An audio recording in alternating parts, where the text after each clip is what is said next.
Hola, en este capítulo 3 abordaremos la génesis del contrato, es decir, el proceso de formación que comprende desde las tratativas preliminares hasta el perfeccionamiento del consentimiento, y también algunas figuras de naturaleza contractual que suelen preceder a la celebración de un contrato definitivo, los llamados contratos previos.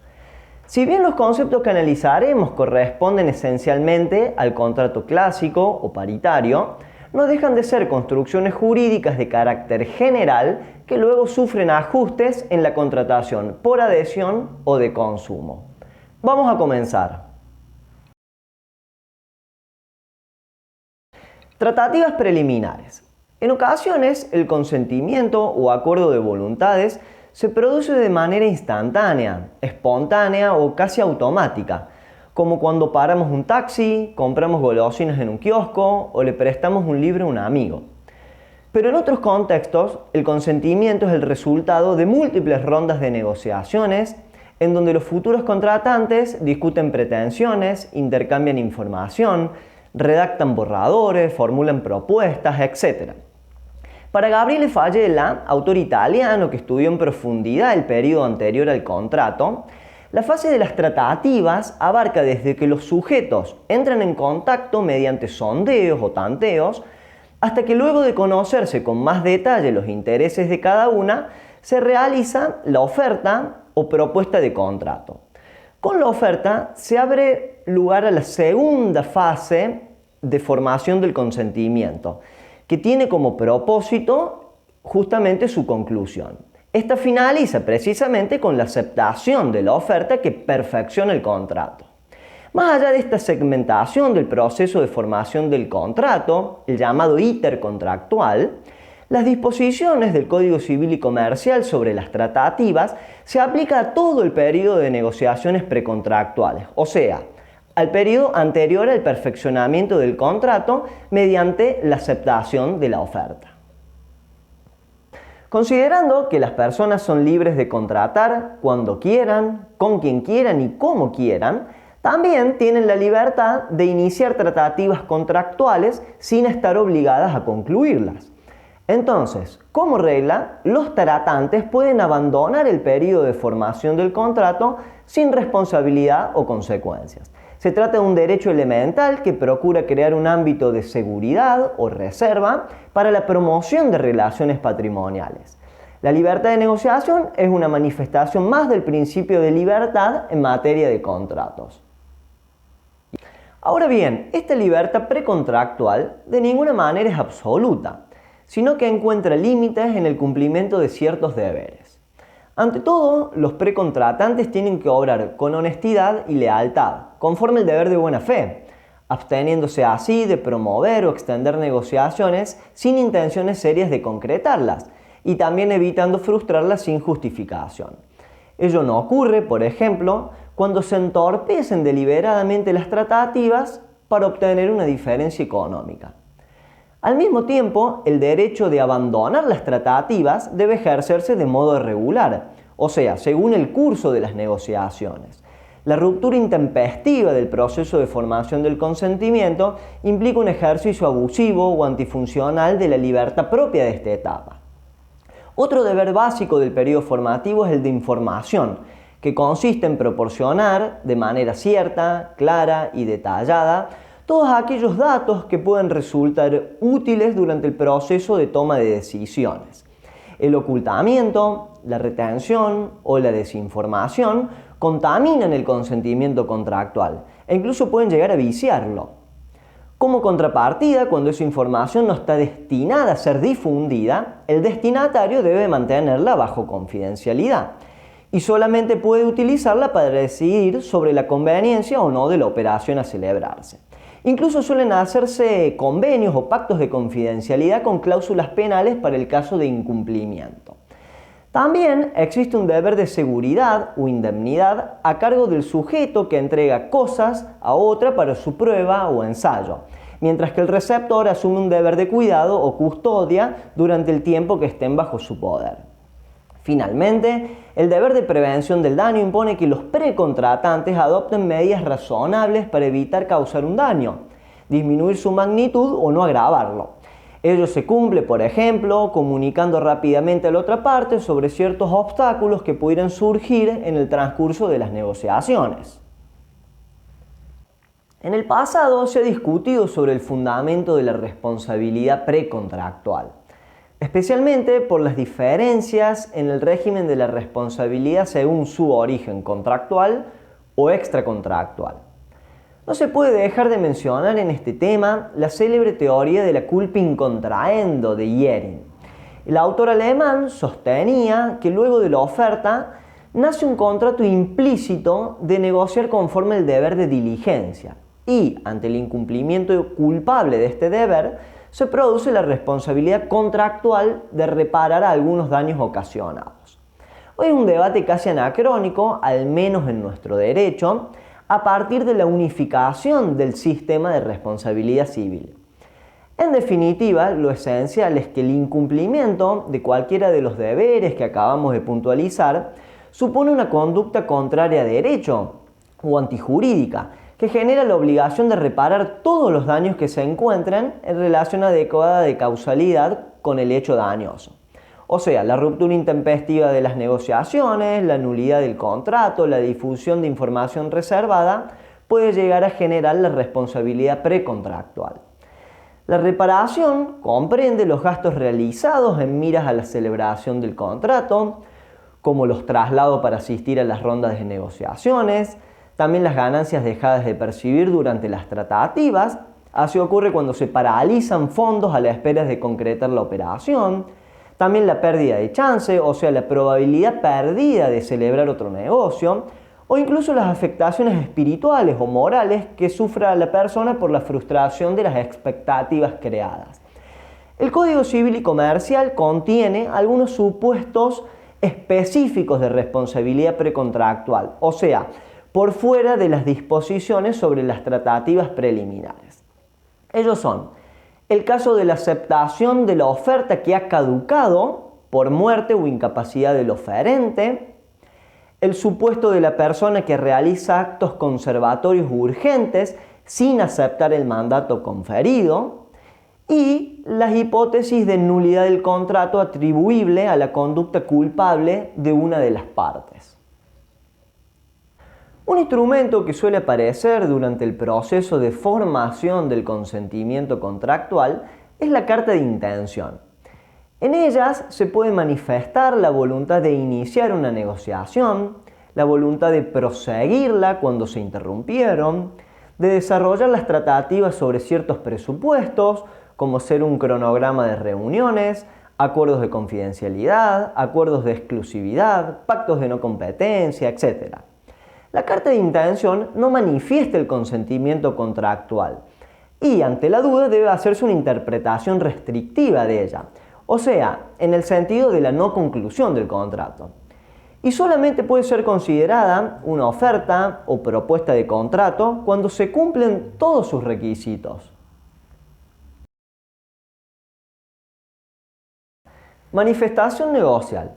El contrato nace por manifestaciones de la voluntad de las personas intervinientes, que han de ser queridas, comprendidas y despojadas de factores coactivos externos.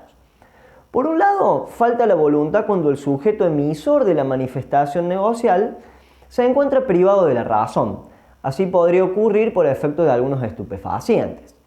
Por otro lado, la voluntad se encuentra viciada cuando existe un error de hecho esencial reconocible por el destinatario de la manifestación, tal lo que ocurriría si una parte cree estar contratando en dólares estadounidenses, mientras que la otra cree estarlo haciendo en dólares australianos, o cuando el sujeto ha sido engañado por acción u omisión dolosa de carácter esencial. Sería el caso del vendedor de obras de arte falsificadas. O bien cuando la persona es coaccionada o amenazada para proponer o aceptar un contrato. Pero la voluntad tiene que, además, ser manifestada o exteriorizada por los diferentes modos admitidos por el ordenamiento. Solo así tiene la aptitud para producir los impactos jurídicos deseados. En la manifestación expresa, el sujeto declara su voluntad mediante el uso del lenguaje, sea hablado, escrito o por signos que poseen un sentido determinado, o bien realizando comportamientos que la dejen traslucir. Es lo que pasa, sin ir más lejos, cuando hacemos clic para la compra de un producto en línea o al introducir la ficha en una máquina de café. En la manifestación tácita, la voluntad se infiere de otras declaraciones u otros comportamientos que lógicamente la presuponen. Por ejemplo, el comprador que hace observaciones sobre una parte de la mercadería recibida está tácitamente exteriorizando su conformidad con el resto. En ocasiones, para una mejor seguridad, la ley o las partes estipulan la falta de eficacia de las manifestaciones tácitas. Por ejemplo, los contratos que, por convención privada o formalidad legal, deben instrumentarse por escrito. Hay supuestos en que la ley presume, admitiendo o no prueba en contrario, la manifestación tácita a partir de ciertas declaraciones o comportamientos. Es lo que se conoce específicamente como voluntad presumida. Y también cabe mencionar que el silencio no tiene la aptitud para configurar una exteriorización de la voluntad del sujeto, a menos que, por ley o convención, se le asigne un valor positivo al silencio en caso de falta de pronunciamiento del sujeto. Así funcionan las cláusulas de prórrogas contractuales automáticas ante la falta de denuncia de alguna de las partes. Si ninguna de las partes denuncia el contrato, quiere decir que es su voluntad continuarlo. El silencio también tiene valor positivo cuando los usos y las prácticas de un contrato determinan la aptitud justamente del silencio como manifestación de voluntad. Y, asimismo, el silencio tiene valor positivo cuando las declaraciones precedentes le adjudican dicho carácter. Es lo que pasa en este supuesto cuando en la dinámica de la ejecución contractual los sujetos acostumbran normalmente a comunicar su falta de conformidad. Lo normal es que lo querido por el sujeto coincida con lo efectivamente manifestado, pero puede suceder por diferentes circunstancias que la voluntad exteriorizada o dada a conocer resulte disidente de la real, interna o propia del emisor. Entonces, la ciencia jurídica ha intentado justificar soluciones que resuelvan este problema, haciendo hincapié en distintos elementos: en la voluntad interna del emisor, en la seguridad jurídica, en la responsabilidad del emisor, en la confianza del destinatario, en el riesgo creado por el emisor, etc. Si bien es discutible, me parece que en esta disciplina el punto de partida del Código Civil y Comercial es la voluntad dada a conocer, exteriorizada o manifestada, que es la única accesible por los demás, por una cuestión lógica de seguridad jurídica. Sin embargo, el sistema toma en cuenta lo realmente querido cuando se incurre en un error en la declaración, o también conocido como error obstativo. Consentimiento. El consentimiento, que como sabemos es un requisito existencial del contrato, puede caracterizarse como el encuentro de manifestaciones voluntarias recíprocas. Consiste en la voluntad común de las partes formada a partir del ensamble de manifestaciones negociales correlacionadas. En el disenso, por el contrario, se produce un desencuentro de voluntades por causa de un malentendido recíproco. Es lo que ocurre cuando una persona recibe un celular suponiendo que se lo prestan, mientras que el dueño entiende que convinieron una compra.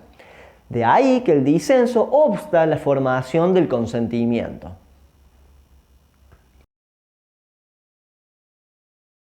Formación del consentimiento. El esquema clásico de formación del consentimiento está dado por una propuesta de contrato que es aceptada por su destinatario. Pero ello se trata solo de un modelo porque no da cuenta de la vasta realidad contractual. A veces resulta imposible de determinar quién ofertó y quién aceptó, no obstante tendremos consentimiento si las partes documentan su acuerdo o realizan comportamientos que evidencian la existencia de contrato. Tales conductas son las que quizás captaron la atención de Haupt para elaborar su teoría de las relaciones contractuales de hecho. De manera sintética, podemos decir que la oferta es la manifestación de voluntad que contiene una propuesta de contrato. Para ser tal, la propuesta debe ser direccionada, con intención de obligarse y autosuficiente. Veamos entonces cada uno de los requisitos. Primero, la oferta tiene que estar destinada a personas determinadas, o sea, individualizadas, o bien determinables mediante algún procedimiento. En este caso son personas individualizables. Si la propuesta no tiene un destinatario concreto, porque está dirigida al público en general, entonces se trata de una invitación a ofertar. En el ámbito del comercio mayorista es común el envío de catálogos, folletos o listas de precios. Ahora bien, la propuesta dirigida a personas indeterminadas es oferta cuando el emisor quiere que así se la considere. Segundo, la oferta debe ser hecha con seriedad, es decir, con la intención de que se produzcan los efectos patrimoniales que correspondan en caso de ser aceptada. Tercero, la oferta debe contener todas las especificaciones sobre los elementos esenciales del contrato, de modo que, con la simple aceptación, puedan producirse los efectos propios, sin la necesidad de otra manifestación del oferente. Sin embargo, cabe señalar que algunas omisiones pueden ser suplidas por la ley, el juez, el destinatario de la oferta o incluso un tercero. En el suministro, por ejemplo, a falta de determinación, el precio se establece según las prestaciones similares o, en su defecto, por el valor corriente de plaza. Cabe preguntarse, ¿la oferta obliga al emisor durante algún tiempo o puede revocarla en cualquier momento? El principio que siente el Código Civil y Comercial es el de la fuerza vinculante de la oferta, ligada más bien al resguardo de las expectativas generadas en el destinatario. Por lo tanto, la retractación solo es posible cuando su comunicación es recibida antes o al mismo tiempo que la oferta. Una vez recibida la oferta, su fuerza obligatoria obsta la revocación. La propuesta no obliga cuando el emisor le quita carácter vinculante o cuando ello se impone por las particularidades del negocio, como ser en las operaciones en ferias o mercados, o bien por las circunstancias que contextualizan la contratación, el aumento en la cotización de las divisas, la suba del índice de inflación, etc. Ahora bien, ¿por cuánto tiempo permanece obligado el oferente? Si se fijó un plazo para la aceptación, la oferta obliga hasta cumplirse el término. Si no se fijó plazo para la aceptación, allí la respuesta depende del tipo de contrato. En los contratos entre presentes, que son aquellos en los que no hay espacio temporal entre las comunicaciones, una reunión por Meet, por ejemplo, la oferta tiene fuerza vinculante mientras que el destinatario reflexiona para responder de manera inmediata. En los contratos entre ausentes, que son aquellos en los que sí hay un espacio temporal entre las comunicaciones, el correo electrónico es el mejor ejemplo, la oferta tiene carácter vinculante durante el tiempo en que razonablemente puede esperarse la recepción de la aceptación. Lo razonable dependerá del canal de comunicación empleado, de la importancia del negocio, de los usos y prácticas, etc. La oferta caduca o pierde eficacia cuando el oferente o el destinatario mueren o bien se incapacitan antes de la recepción de la aceptación. Por ello, los herederos del destinatario no pueden aceptar la propuesta, ni los herederos del proponente deben mantener su oferta. La aceptación es la manifestación de voluntad que contiene la aprobación de una propuesta de contrato. Con ella se logra la formación del consentimiento que da nacimiento al contrato. La aceptación debe ser lisa y llana, con intención de obligarse y oportuna. En primer lugar, la aceptación debe ser lisa y llana, es decir, que no puede estar sujeta a condición o plazo y debe asimismo coincidir integralmente con la oferta. Esto es, solo se puede aceptar lo que se propuso. Esto no quiere decir que el destinatario de la oferta no pueda hacer ninguna modificación. Lo que ocurre es que en tal caso se considera una contraoferta, a menos que el proponente admita de manera inmediata los cambios. En segundo lugar, la aceptación debe ser hecha con seriedad, es decir, con la intención de producir el nacimiento del contrato. En tercer lugar, la aceptación debe realizarse en tiempo oportuno, esto es, mientras que la oferta se encuentra vigente. La propuesta pierde eficacia si el oferente muere o se incapacita, también con la retractación de la propuesta o cuando opera el vencimiento del plazo para la aceptación. La aceptación no solo puede ser una declaración, sino también actos o comportamientos que exterioricen la plena conformidad con la propuesta. Así ocurre, por ejemplo, cuando se da inicio a la ejecución del acuerdo. El perfeccionamiento del contrato es el momento en que se forma el consentimiento, poniendo fin a la etapa precontractual e iniciando la fase de ejecución. Cuando el contrato es entre presentes, basta que la aceptación se exteriorice para producir el perfeccionamiento. Cuando el contrato es entre ausentes, el perfeccionamiento sucede con la recepción de la aceptación. Así, por ejemplo, cuando ingresa el correo electrónico a la bandeja de entrada. Por ello, la retractación de la aceptación debe llegar antes o al mismo tiempo que la aceptación. Cabe aclarar que la teoría de la recepción es el criterio que se aplica cuando la aceptación consiste en una declaración o comunicación, no en actos o comportamientos. El Código Civil y Comercial introdujo como novedad la eficacia de los acuerdos parciales. La disposición ha sido fuertemente criticada por la doctrina, al punto que se propone su eliminación, especialmente por las contradicciones que encierra a causa de las diferentes fuentes normativas. Aún así, se pueden señalar los siguientes aspectos. Primero, que el acuerdo sobre el núcleo del contrato permite tenerlo por concluido a pesar de que no exista consentimiento sobre los puntos periféricos. Segundo, que el acuerdo parcial, así como se encuentra regulado, perfecciona ni más ni menos que el contrato que las partes se propusieron celebrar, no un precontrato. Tercero, que es un instituto que se aplica a las hipótesis de formación progresiva del consentimiento. Cuarto, que tratándose de una suerte de excepción a la regla del acuerdo total, los acuerdos parciales son eficaces cuando no existen dudas del consentimiento sobre los elementos esenciales del contrato. Quinto, que las minutas o borradores solo demuestran la existencia de acuerdo parcial cuando allí se plasma el consentimiento sobre el núcleo del contrato. En fin, pese a las contradicciones, el dispositivo que comentamos está más cerca de la teoría de la punctation o puntualizaciones que del acuerdo parcial.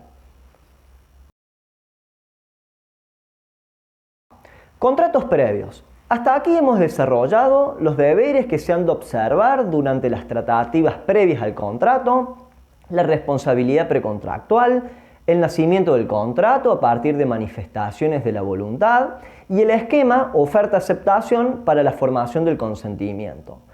Nos queda por analizar una serie de figuras contractuales que anteceden a la celebración de un contrato, sea para obligar a su nacimiento o para establecer las bases del futuro acuerdo. Por el contrato de promesa, las partes se obligan a celebrar un contrato futuro aun cuando no están dadas las circunstancias para la conclusión definitiva del negocio. Las partes asumen la obligación de hacer, consistente en prestar la colaboración necesaria para lograr el acuerdo definitivo. En caso de incumplimiento, el acreedor puede solicitar la ejecución específica por el deudor, pudiendo el juez suplir su voluntad, el cumplimiento por un tercero o los daños y perjuicios.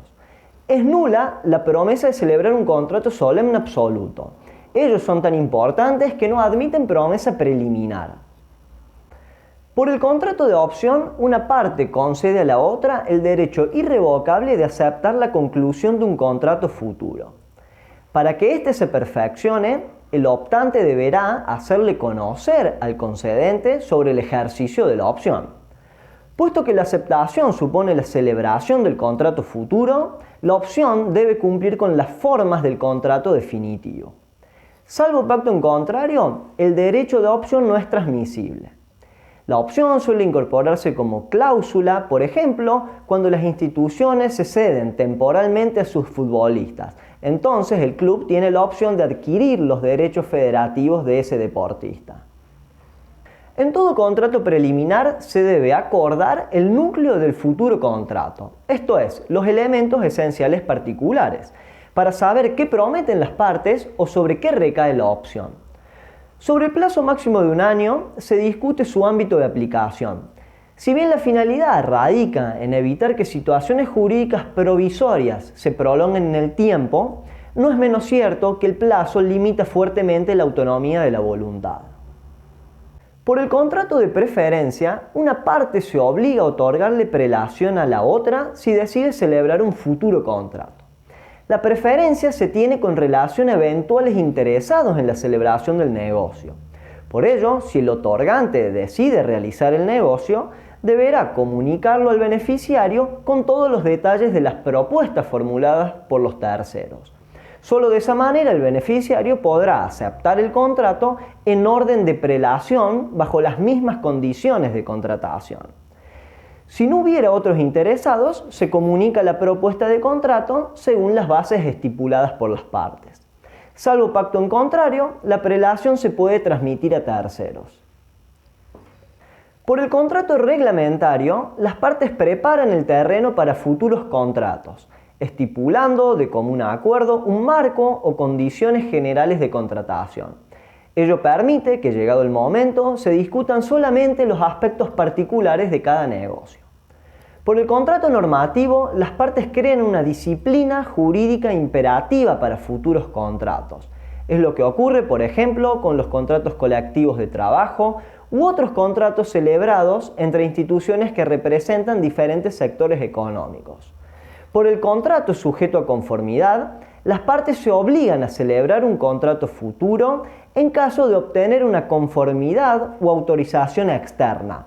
La habilitación municipal para comercios e industrias, por ejemplo, operan las reglas de la condición suspensiva en este caso.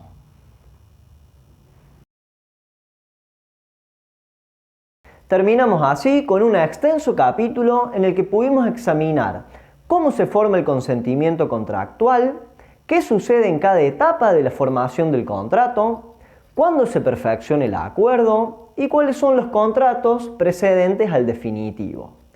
Chao, les dejo un saludo y nos encontramos en el próximo capítulo.